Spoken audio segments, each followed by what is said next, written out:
Bienvenidos, soy René William Melara. Gracias por acompañarnos a través de la internet.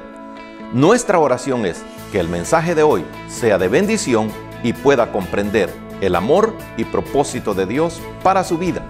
Si tiene alguna pregunta y desea congregarse con nosotros, la información está disponible en nuestro sitio web en el www.iccmd.org. Dios le bendiga. Quisiera que me acompañaran en Gálatas capítulo 3. Vamos a partir de ahí en el tema que tenemos para esta hora, la aceptación de los gentiles en la iglesia. La aceptación de los gentiles en la iglesia. Gálatas capítulo 3, versículo 8. Nos dice la bendita palabra del Señor en el nombre del Padre, del Hijo y del Espíritu Santo. Y la Escritura, previendo que Dios había de justificar por la fe a los gentiles, dio de antemano la buena nueva a Abraham diciendo: en ti serán benditas todas las naciones. Amén. A Abraham se le entregó la promesa muchísimo tiempo atrás de que Cristo viniera. Pero hasta el día de hoy esa palabra se sigue predicando y se sigue cumpliendo porque esa promesa sigue siendo una realidad para nosotros. Hasta el día de hoy nosotros vivimos conforme a esa promesa y por esa promesa que Dios hizo a Abraham es que nosotros estamos en este lugar. Porque nosotros somos parte de los gentiles. Pero la predicación de la palabra del Señor, Dios eligió a un pueblo, al pueblo de Israel. Él lo eligió, lo escogió para que fuera su pueblo. Y toda la palabra vino para ellos.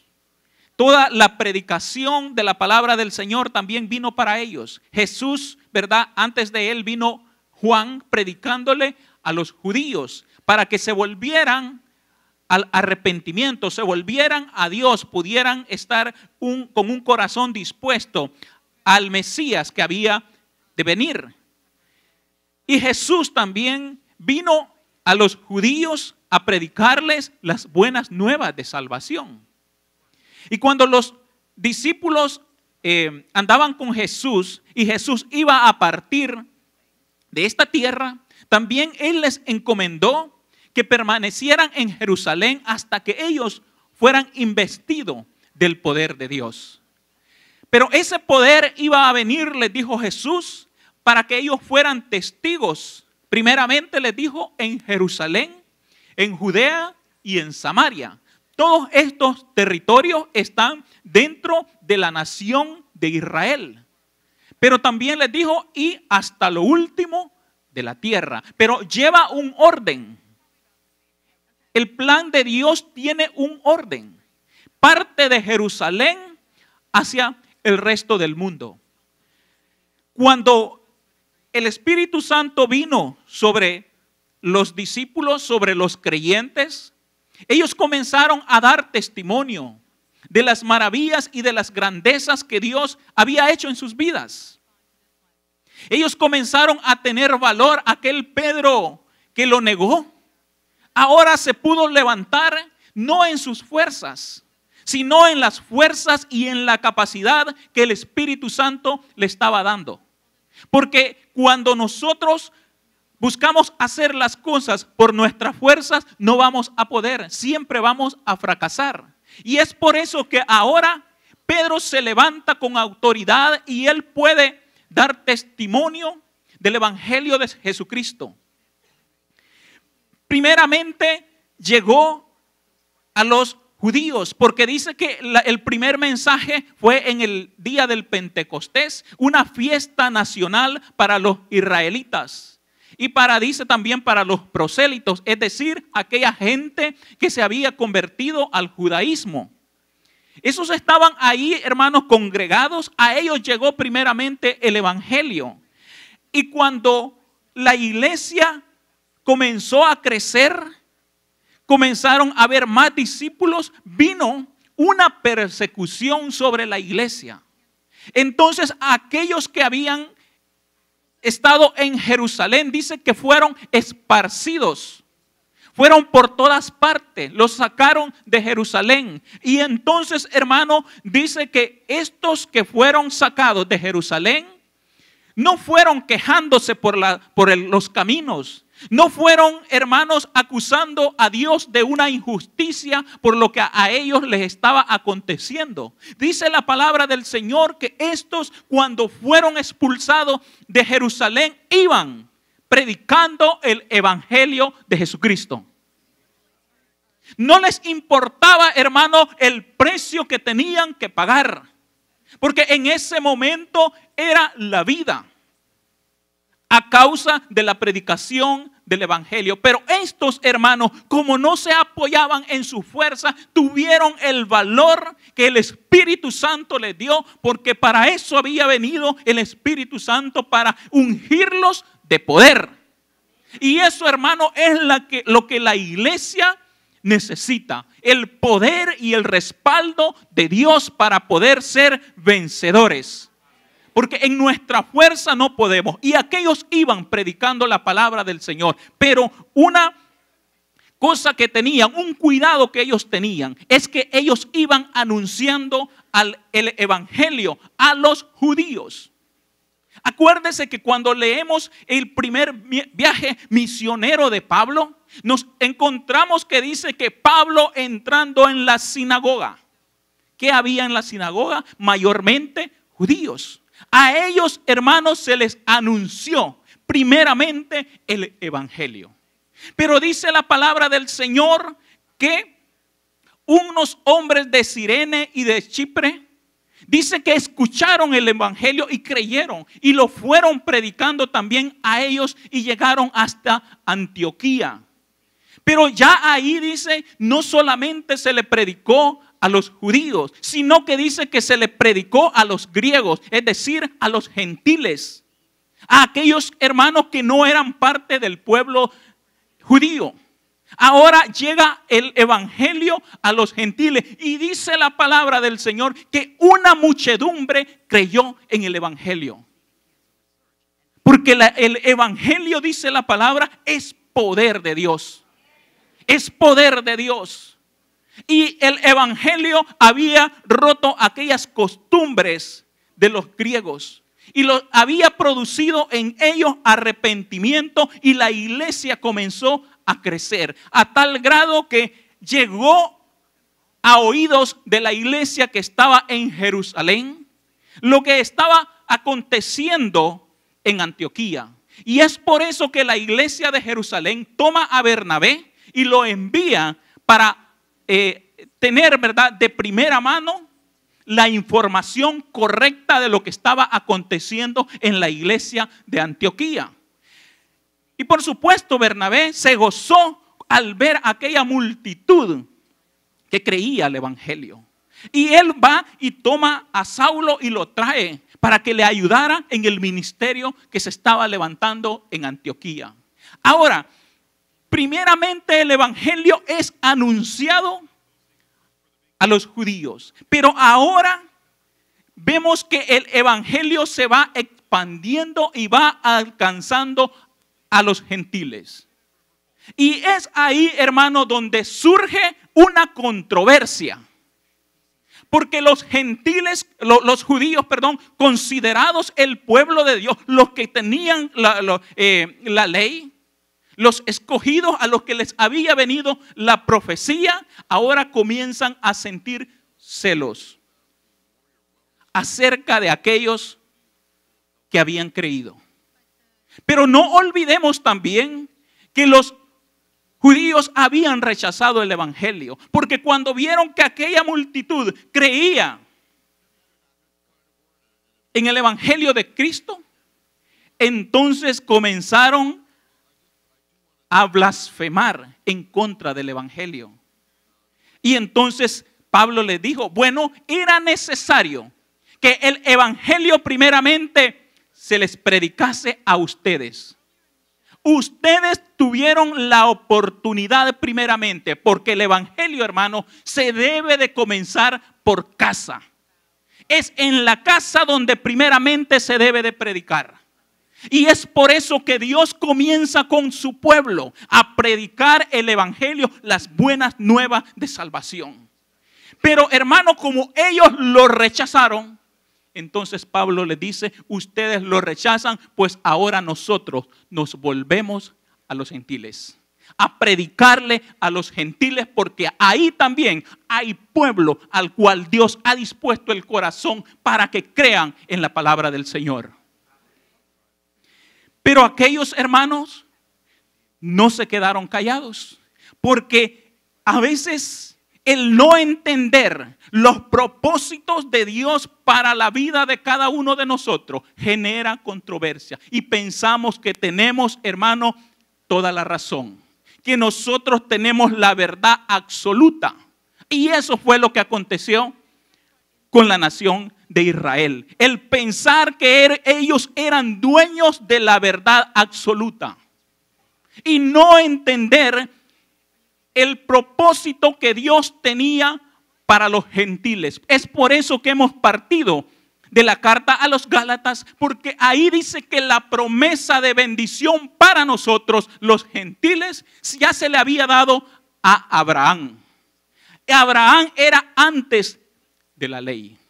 Es decir, antes de la ley vino la promesa que nosotros también un día íbamos a creer en el anuncio del evangelio de la palabra del Señor.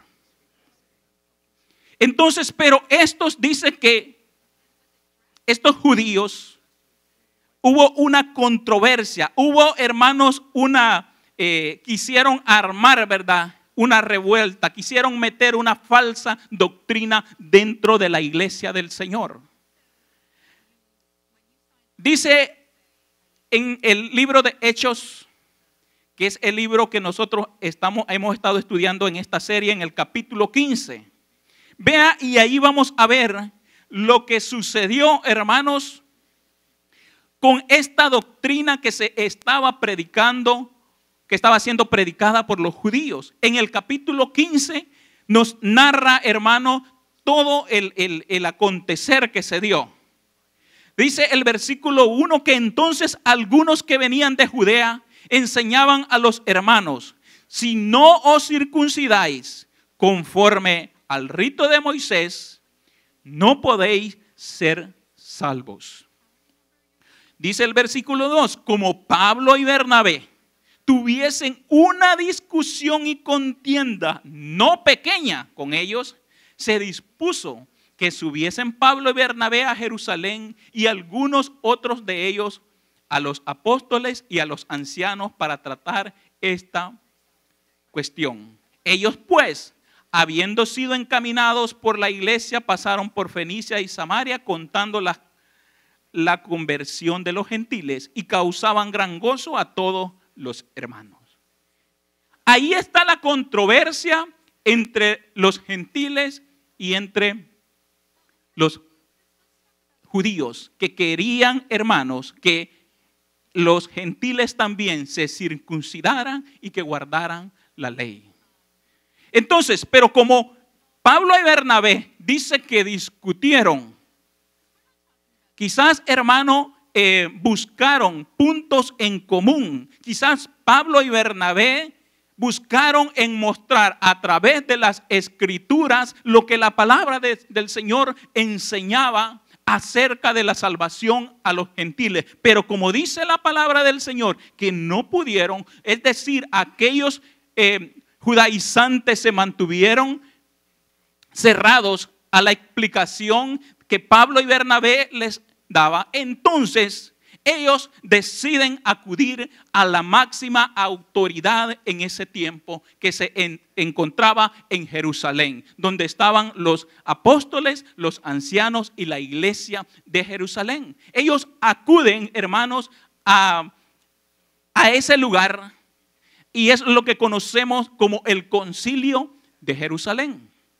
Porque ahí se reunieron y ahí, hermanos, expusieron cuál era la razón, por qué era, hermanos, que estaban en ese lugar y por qué no podían encajar tanto los judíos como los gentiles y se había producido, ¿verdad?, ese choque entre ellos. La palabra del Señor nos enseña en el versículo 4 que llegados a Jerusalén fueron recibidos por la iglesia y los apóstoles y los ancianos y refirieron todas las cosas que Dios había hecho con ellos. Pero algunos de la secta de los fariseos que habían creído se levantaron diciendo: es necesario circuncidarlos y mandarles que guarden la ley de Moisés. Judíos, hermanos, que estaban acostumbrados a vivir bajo esta norma, o más bien tenerla, porque era mentira que la vivían. No era cierto que ellos se sujetaran a la ley, sino que ellos, sintiendo celos por los gentiles, ahora se basan en la ley para justificar sus argumentos. Dicen que van ahí y tratan de introducir esta doctrina falsa. El enemigo los había, hermano, primeramente perseguido, pero como vio que no pudo detener el avance del evangelio, entonces se introdujo en la iglesia para desde adentro provocar disensión, provocar confusión y detener la obra del Señor. Porque eso, hermano, es lo que hace las falsas doctrinas: confundir a la gente y sacarla del camino de la verdad. Los judíos estaban diciendo: es necesario guardar la ley y que estos también se circunciden. Eso lo menciona la palabra del Señor. La circuncisión era señal del pacto, el pacto que Dios había establecido con Abraham, porque a Abraham fue al que se le dijo que debía de circuncidar a todo varón. Entonces esto era una señal. Pero, hermano, esto era una señal externa, no interna. La señal de todo cristiano ya no es externa, sino interna. Porque la palabra del Señor nos enseña que cuando creímos nosotros en el evangelio de Cristo Jesús, fuimos sellados como propiedad de Dios. Y el Espíritu Santo es la señal que tenemos, la señal infalible de que somos hijos de Dios. Porque dice que el Espíritu da testimonio a nuestro espíritu de que somos hijos de Dios. ¿Le dice eso el Espíritu Santo a usted? Si eso es lo que sentimos, entonces debemos de tener la seguridad de que somos hechos hijos de Dios. Y nadie nos debe de mover de ahí. Ahora bien, dice que la palabra, que estos mandaban también a que se guardara la ley. La ley se le dio al pueblo de Israel. El pueblo de Israel la recibió, pero no pudieron cumplirla. Porque la ley, por la ley, nadie se justifica delante del Señor. Nadie se puede justificar delante del Señor. Porque la ley señala a cada uno de nosotros. Cuando usted va a la ley, le dice la ley que usted es pecador. Y si un juez viene y le aplica la ley, si usted es un delincuente, usted va a pagar por lo que ha hecho. Y eso es lo que hace la ley. Entonces la ley no lo justifica. Siempre la salvación ha sido por gracia y va a ser por gracia. Porque no hay nada que nosotros podamos hacer que nos haga, hermanos, tener ese privilegio de entrar a la presencia del Señor, sino solamente la sangre de nuestro Señor Jesucristo. Esa es lo que nos salva, esa es la que nos limpia, esa es la que nos purifica. Por eso damos gloria al Señor. Bendito es el Señor. Pero hermanos, estos van y enseñan que hay que guardar la ley. ¿Cuál es el problema que encontramos con esta enseñanza? El problema que encontramos es al decir que necesitamos guardar la ley, estamos diciendo que el sacrificio de Cristo Jesús no es suficiente para la salvación. Y eso es una blasfemia. Porque Cristo dijo, consumado es. Hecho está. Eso dijo Cristo Jesús. Y cuando nosotros queremos añadirles obras a nuestra salvación, ya estamos diciendo que lo que Cristo hizo no es suficiente. Usted ya no necesita hacer nada. Si usted cree en Cristo Jesús, usted es salvo. Porque lo garantiza la palabra del Señor. Ya no es por obra, porque si es por obra, entonces ya no es por gracia. Ya no es un favor de Dios. Pero hay congregaciones que todavía se preocupan por las obras más que por la fe. Porque aquí estos de guardar la ley, de hacer ritos eternos para poder justificarse delante del Señor. ¿Y qué me dice de los que enseñan acerca de las penitencias? Lo que tenemos que sufrir, lo que tenemos, hermanos, que ir de rodillas, no sé cuánta distancia, lo que se tienen que golpear para merecer. Ninguno de nosotros merece, y ninguna obra que nosotros hagamos podemos alcanzar la salvación. No hay nada que nosotros podamos hacer para merecer el perdón de Dios. Es solamente la fe.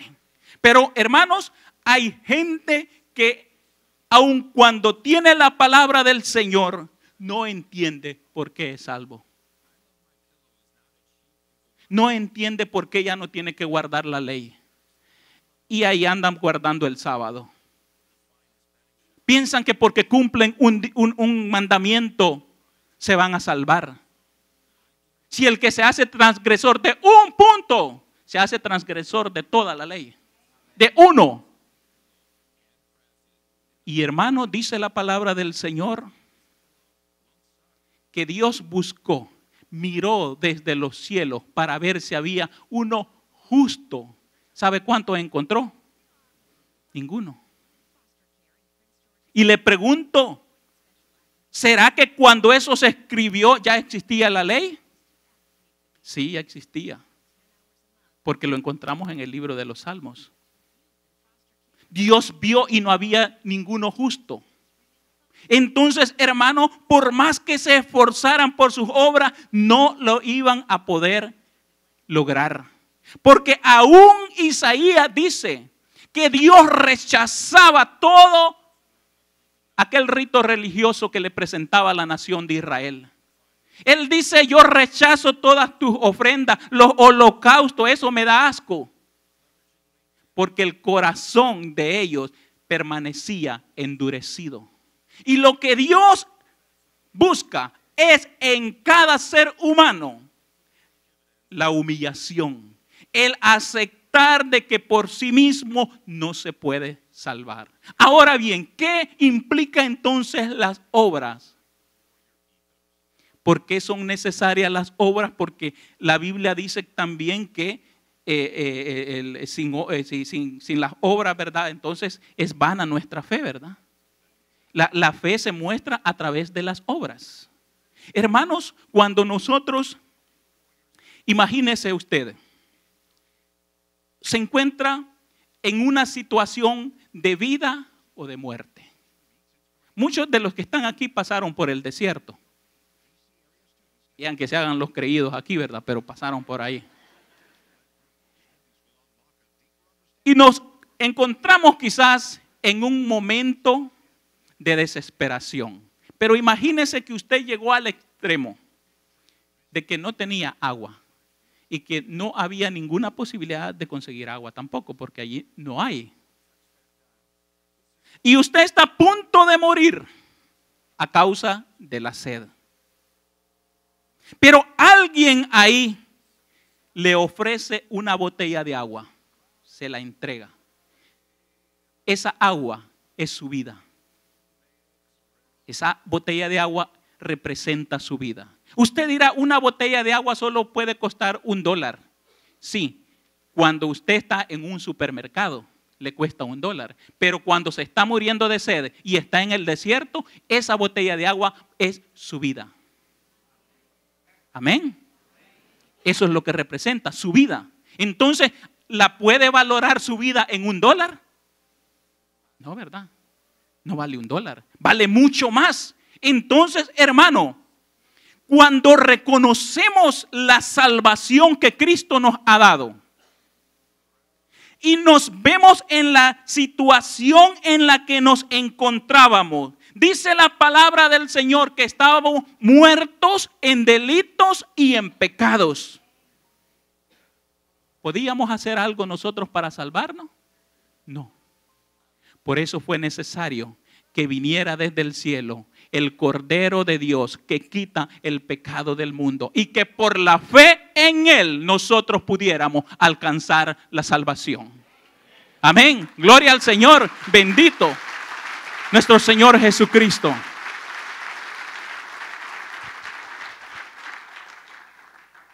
Ahora nosotros reconocemos de esa manera que estábamos muertos en nuestros delitos y pecados, pero que ahora Cristo nos ha dado vida eterna.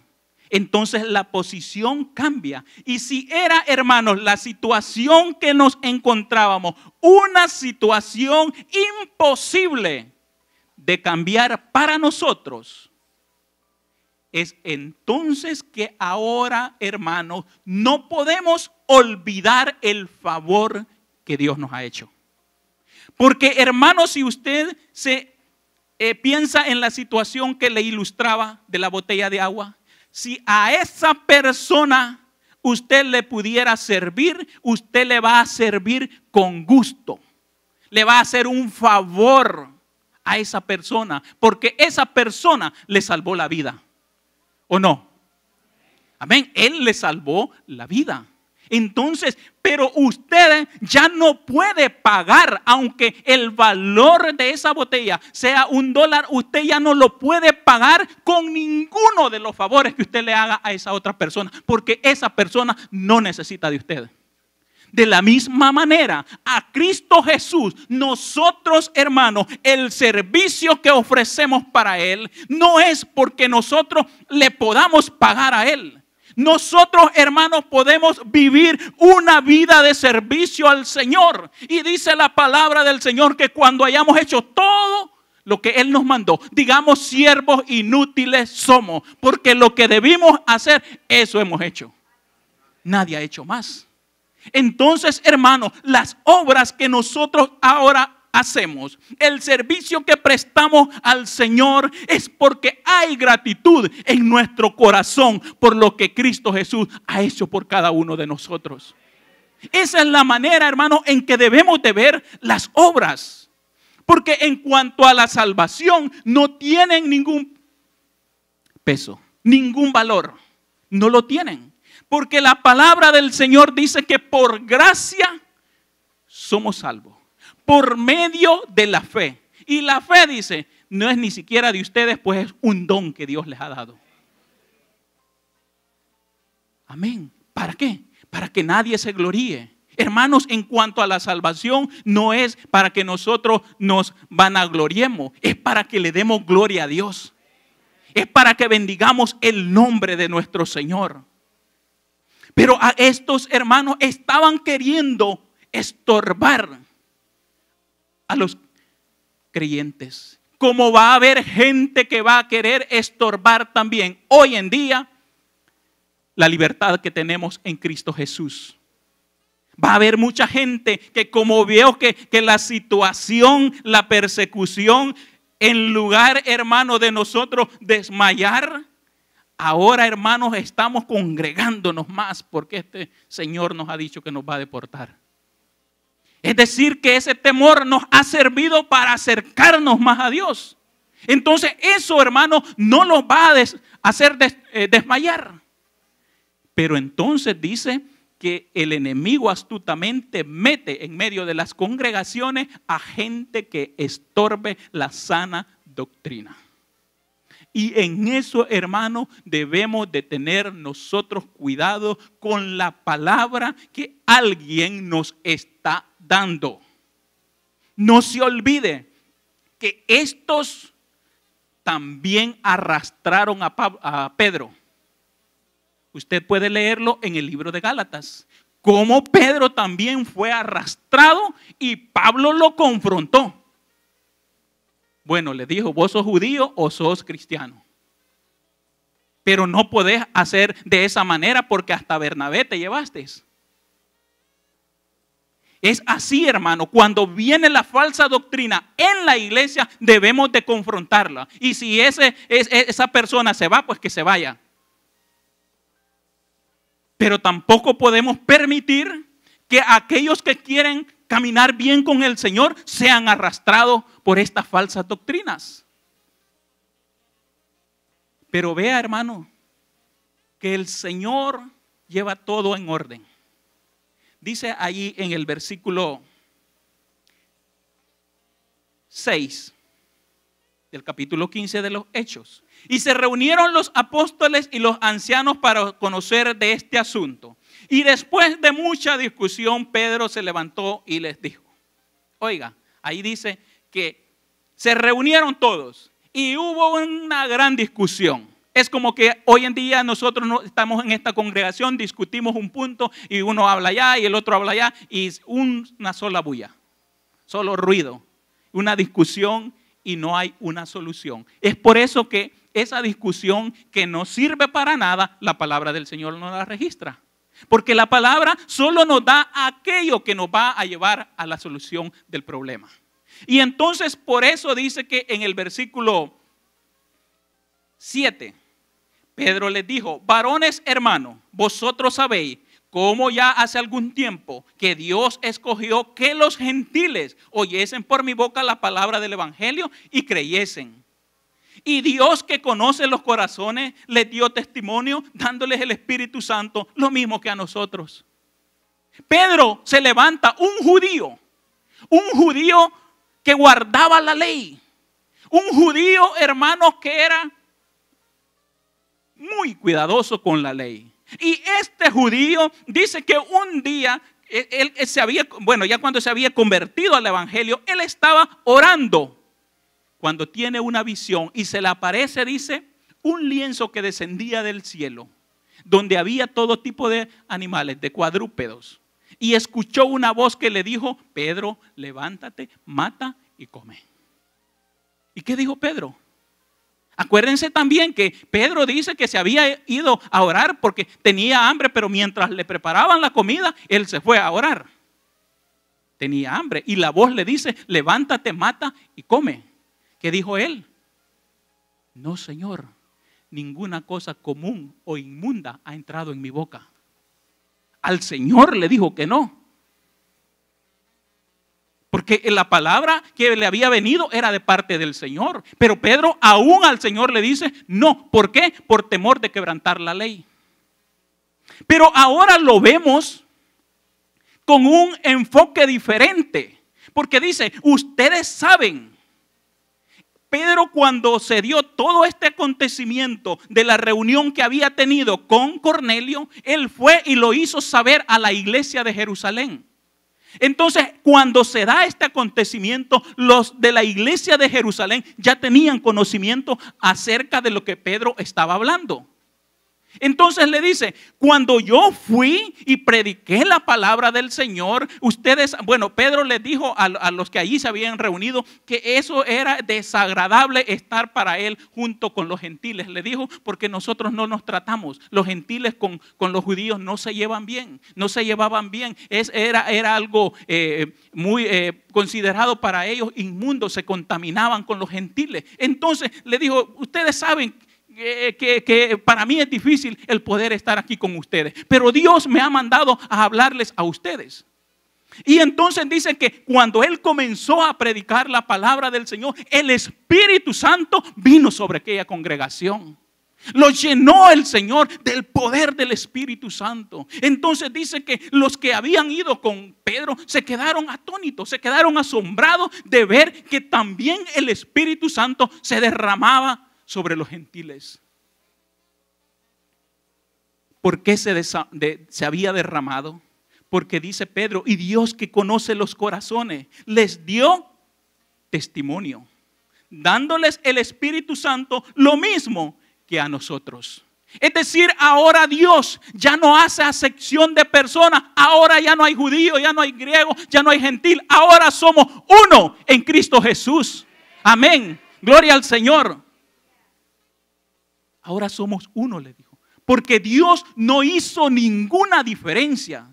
Y llevó a Pedro a que presenciara, a un judío. Lo llevó a que presenciara y a mostrarle que para Dios no hay acepción de personas, porque Dios lo que busca es un corazón sediento de Él. Ahora pues, dijo Pedro, ¿por qué tentáis a Dios poniendo sobre la cerviz de los discípulos un yugo que ni nuestros padres ni nosotros hemos podido llevar? Vaya. Pedro se los echa en cara y le dice: ni nuestros padres ni nosotros hemos podido cumplir con la ley. Pero ahora ustedes quieren que estos la cumplan. Pablo dice que es para vanagloria de la carne, para vanagloria de los fariseos, de los que querían introducir esta doctrina, que se estaban mandando a que se circuncidaran. Pero él les dice: no. Yo he visto y yo he presenciado. Y como él era un judío, es de suponer de que también le iban a escuchar. Iban a escuchar, ¿por qué? Porque lo tenían en alta estima. Uno, ¿verdad? Por la gracia que Dios le había puesto a él al haber sido lleno del Espíritu Santo. Acuérdese que no importa de quién lo esté diciendo, sino con la autoridad de quien lo está diciendo. Y Pedro estaba autorizado por Dios para poder hablar, y entonces dice que todos ellos callaron. Entonces dice: antes creemos que por la gracia del Señor Jesús seremos salvos de igual modo que ellos. Entonces ya no se necesitan las obras, ya no se necesita la circuncisión ni la ley, sino la gracia. Porque ahora creemos, dice Pedro, que por la gracia del Señor Jesús seremos salvos. Todos, hermanos, tenemos la misma posibilidad de alcanzar la salvación. Todos en las mismas condiciones. Pero a veces se presentan situaciones que no las podemos entender y es necesario ir al consejo de la palabra del Señor nos está mostrando. Dice el versículo 12, que entonces la multitud cayó y oyeron a Bernabé y a Pablo que les contaban cuán grandes señales y maravillas había hecho Dios por medio de ellos entre los gentiles. Dios había hecho maravillas.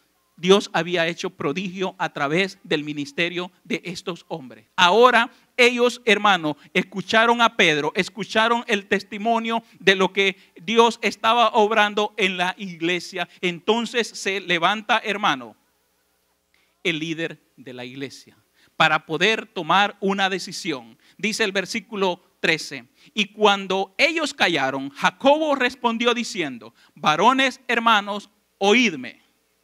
Pongan atención, varones hermanos, otro judío, Jacobo, que lo encontramos más adelante como Santiago. Santiago, el hermano de Jesús. Simón ha contado cómo Dios visitó por primera vez a los gentiles para tomar de ellos pueblo para su nombre. Y con esto concuerdan las palabras de los profetas como está escrito: después de esto volveré y reedificaré el tabernáculo de David que está caído y repararé sus ruinas y lo volveré a levantar para que el resto de los hombres busquen al Señor. Y todos los gentiles sobre los cuales es invocado mi nombre, dice el Señor, que hace conocer todo esto desde tiempos antiguos. Ahora, hermano, está el testimonio de Pedro, el testimonio de Bernabé y de Pablo, pero también, hermanos, Jacobo va a lo que ya se había profetizado de antemano. Esto no era nuevo, que los gentiles iban a entrar a ser miembros del pueblo de Dios, ya estaba profetizado. Pero ellos, hermano, podría ser que con una mala intención quisieran pasar por ignorantes de esta verdad. Pero a esta cita que da Jacobo, no es que solamente esta hable acerca de la salvación de los gentiles. Hay muchas otras que podríamos mencionar acerca de la salvación de los gentiles, pero Jacobo quiere ir al punto, a dar una solución a aquella controversia que se había generado. Y dice, lo que estos hombres están ahora testificando no está fuera del orden bíblico, porque la palabra aquí lo está diciendo. Y es de esa manera cuando nosotros, hermanos, hay una controversia en nosotros que debemos de buscar esa solución. Una controversia doctrinal. Toda respuesta debe de venir de parte de la palabra del Señor. Porque si la palabra del Señor nos lo está enseñando, es así. Pero si la palabra del Señor no lo dice, no importa quién lo esté diciendo. No es verdad y no la debemos de aceptar. Por eso cada uno de nosotros debe de ser conocedor de lo que la palabra del Señor nos enseña. Amén. Ahora, teniendo el consejo de la palabra, teniendo ya, hermanos, el testimonio más la palabra, se llega a una solución. Una decisión que ellos debían de tomar. Y dice el versículo 22. Entonces pareció bien a los apóstoles y a los ancianos con toda la iglesia elegir de entre ellos varones y enviarlos a Antioquía con Pablo y Bernabé. A Judas, que tenía por sobrenombre Barsabás, y a Silas, varones principales entre los hermanos, y escribir por conducto de ellos los apóstoles. Ahí narra, ¿verdad?, lo que ellos escribieron, los apóstoles y los ancianos, y los hermanos, a los hermanos de entre los gentiles que están en Antioquía, en Siria y en Cilicia, salud. Oiga lo que dice el versículo 24, por cuanto hemos oído que algunos que han salido de nosotros, a los cuales no dimos orden, os han inquietado con palabras perturbadoras, perturbando vuestras almas, mandando daros y circuncidaros y guardar la ley. Nos ha parecido bien, habiendo llegado a un acuerdo, elegir varones y enviarlos a vosotros con nuestro amado Bernabé y Pablo, hombres que han expuesto su vida por el nombre de nuestro Señor Jesucristo. Así que enviamos a Judas y a Silas, los cuales también de palabra os harán saber lo mismo. Dice que envían a Barsabás y a Silas. ¿Por qué es necesario que estas personas vayan hasta Antioquía? Porque, hermanos, los que dice el versículo 24, los que habían llegado a Antioquía, habían llegado diciendo que tenían la autoridad de la iglesia de Jerusalén para introducir esa doctrina que estaban predicando. Pero claramente la palabra del Señor nos dice que ellos no los habían enviado. Y es por eso que ahora dan una carta, y además de eso, no solo va Pablo y Bernabé llevando esa carta, sino que va también Barsabás y Silas, para que esto den testimonio a la iglesia acerca de la resolución que ellos habían tomado de aquella falsa doctrina que se estaba queriendo introducir y que estaba estorbando a aquellos que querían agradar al Señor.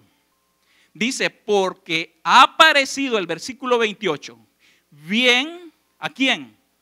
Al Espíritu Santo, y a nosotros no imponeros ninguna carga más que estas cosas necesarias. ¿A quién le parecía? Al Espíritu Santo y a nosotros. Es decir, que la palabra o lo que ellos estaban mandando no lo habían tomado a la ligera. Era Dios el que estaba interviniendo a través del Espíritu Santo para que se reglamentara en la iglesia, para dar ese consejo. Hermano, no podemos tomar decisiones a la ligera. Necesitamos la edificación de la palabra del Señor y la búsqueda del Espíritu Santo para que Él nos ilumine y podamos orientar a otros. En este tiempo de tanta confusión, necesitamos, hermano, necesita toda la iglesia estar consagrada para el Señor, llena del Espíritu Santo, hermano, para poder traer luz a aquellos que se encuentran confundidos. Porque ni aún estos que eran apóstoles tomaron y dijeron, bueno, ahora les vamos a escribir a esto y lo vamos a sacar a todos. Dice la palabra del Señor que ellos tuvieron el cuidado. Nos ha parecido bien al Espíritu Santo. El Espíritu Santo les reveló y ellos estuvieron de acuerdo en escribir a aquella iglesia lo que se les había mandado. ¿Qué les mandó? Que os abstengáis de los sacrificados a los ídolos, de sangre, de ahogado y de fornicación, de las cuales cosas, si os guardáis, haréis pasarlo bien.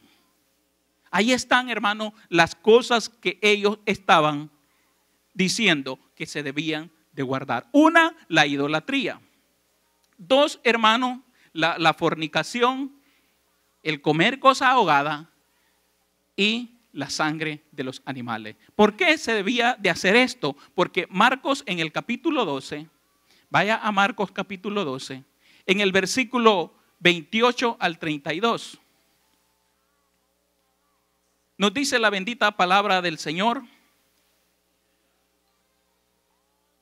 Marcos 12, 28 al 32 nos dice: acercándose uno de los escribas que los había oído disputar y sabía que les había respondido bien, le preguntó: ¿cuál es el primer mandamiento de todos? Jesús le respondió: el primer mandamiento de todo es: oye Israel, el Señor nuestro Dios, el Señor uno es. Y amarás al Señor tu Dios con todo tu corazón y con toda tu alma y con toda tu mente y con toda tu fuerza.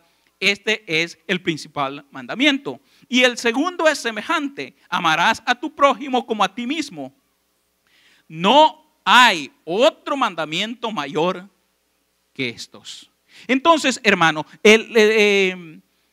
la resolución que ellos estaban tomando era una resolución basada en el amor, basada en el amor hacia Dios. Y es por eso que debían de guardarse de la idolatría y también de la fornicación. Estos dos pecados casi siempre van juntos, hermanos, porque acuérdese que cuando el pueblo de Israel hizo aquel ídolo, dice que también se entregaron a pasiones desordenadas, a pasiones, hermanos, a orgías sexuales. Entonces, y esto es condenado por la Biblia. Entonces, los apóstoles mandan a la iglesia de Antioquía que se guarden de esas cosas. Pero también, hermano, la ley de Moisés hablaba acerca de la alimentación. Y para un judío era muy repugnante, hermano, el comer un animal ahogado o la sangre de los animales. Entonces, pero como el Evangelio nos dice que debemos de amar a nuestro prójimo como a nosotros mismos, entonces por amor le dice a estos débiles en la fe, ustedes deben también de guardarse de estas cosas. Es que, hermanos, Dios a nosotros no nos ha puesto como jueces, sino a que seamos ejemplos de los demás para que aquellos puedan aprender. Cada uno de nosotros tiene el compromiso de crecer espiritualmente. Hermano, si usted ha presenciado el nacimiento de un niño, cuando sale ese niño, es bien delgadito. No estoy diciendo que es como un hilo, ¿verdad? Pero es delgado. Pero inmediatamente que sale, se comienza a inflar. Bueno, algunos ya nos pasamos, ¿verdad? Pero así es. Porque es natural que el que nace crezca. Y si usted ha nacido de nuevo, tiene que crecer. Si usted no crece, usted no ha nacido de nuevo. ¿Sí? Amén, así es. Si usted, hermano, no crece, es porque usted no ha nacido de nuevo. Pero si usted está creciendo, entonces eso significa que usted ha nacido de nuevo. Es por eso, hermanos, que hay gente que viene a la iglesia, hermanos, y uno los ve todos desarreglados cuando vienen, cuando están recién convertidos. Pero eso no nos autoriza a nosotros de querer imponer la conducta que nosotros tenemos. Por más, hermano, que sea una conducta intachable, no nos autoriza a nosotros. Porque el que lo ha llamado es Cristo. Y Cristo ha puesto el Espíritu Santo en la vida de esa persona. Y esa persona va a aprender lo que el Espíritu Santo le pone en su corazón y va a comenzar a vivir esa vida que no se agrada a él, sino que agrada a aquel que lo ha llamado. Bendito es el Señor. Es que Dios, hermano, nos enseña de una manera tan clara de cómo deben de hacer las cosas. Así que, hermano, cuando usted ve un hermanito ahí que quizás no está haciendo las cosas como a usted le gustaría, y si usted tiene sabiduría de parte de Dios, llévele el consejo. Pero dice la palabra del Señor que lo llevemos con mansedumbre. No es que vos sos así, mírame a mí. No, hermano. Porque el modelo que debe de seguir es el modelo que Cristo Jesús nos ha venido a dar. Entonces, hermano, gloria al Señor. Bendito el Rey.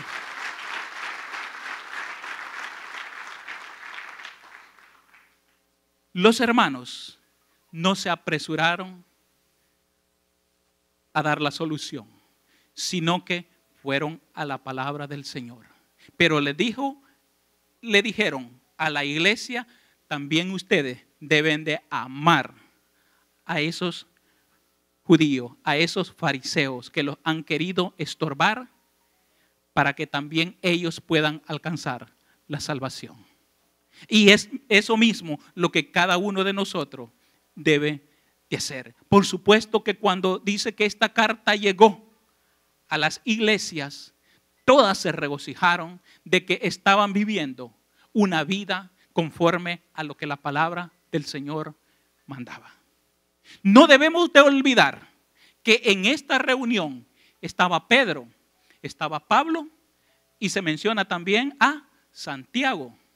Pero como si los apóstoles estaban allí, es de suponer que también estaba Juan. Por mencionar algunos, habían 4. Y entre estos 4 fueron los que escribieron más de la mitad del Nuevo Testamento. Es decir, ellos estaban autorizados de parte del Señor a dar esa palabra que solucionaría este problema. Porque ellos son los que nos han instruido a nosotros. Y es a través de lo que Dios puso en el corazón de ellos que nosotros ahora en día podemos aprender a solucionar nuestros problemas doctrinales dentro de la iglesia. Pero debemos de cuidarnos. Debemos de cuidarnos, hermano. Ahí también se nos narra otro acontecimiento que se dio.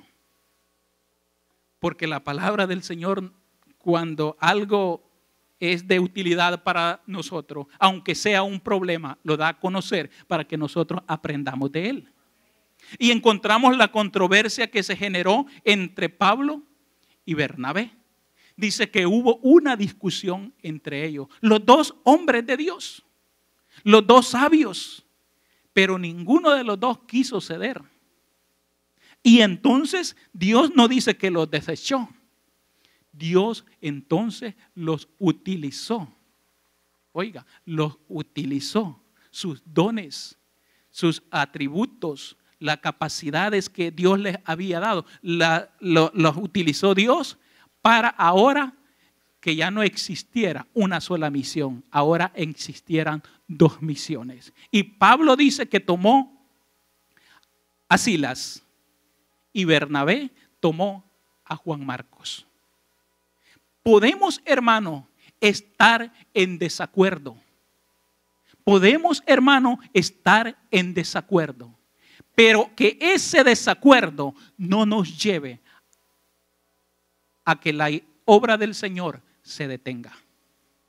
Siempre debemos de buscar la dirección de Dios. Por supuesto, cuando son problemas doctrinales, ahí sí, hay que cortarlas de raíz. Pero en cuanto a diferencias entre líderes, entre miembros de la iglesia, hermanos, hay una solución para todo. Y debemos de ir a aquellos que nos pueden aconsejar. Porque puede ser que por el desacuerdo que se produzca entre un líder y un anfitrión, ahora esa célula se multiplique.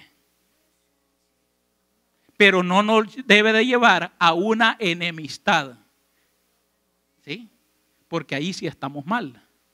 Porque ellos se separaron, pero no se enemistaron. Porque incluso después Juan Marcos regresó con Pablo a trabajar con él. Y Pablo dice, ahora me es útil, ahora me sirve. Entonces, hermano, problemas entre nosotros pueden haber, pero que esas diferencias no nos lleven a separarnos, a enemistarnos. A que ya yo no, con él ya no puedo trabajar y yo ya no le hablo. No, puede ser que ya, ok, usted no puede trabajar con esta persona. Bueno, entonces la vamos a ubicar en otro lugar. Ustedes solo están en desacuerdo en cuanto al trabajo, pero no en cuanto al amor hacia Dios. Y eso debe de ser importante para nosotros. Diferencias siempre van a existir, pero si buscamos la sabiduría de Dios, primeramente yendo a su palabra, también doblando nuestras rodillas y pidiendo la dirección del Espíritu Santo, Dios nos va a dar las respuestas adecuadas, como se las dio a la iglesia de Antioquía y como se la dio a Pablo y a Bernabé. Amén. Oremos al Señor. Confiamos que el mensaje de hoy haya sido de bendición para su vida. Si tiene alguna pregunta o desea información de nuestras actividades y cultos, visite nuestro sitio web en el www.iccmd.org. Muchas bendiciones.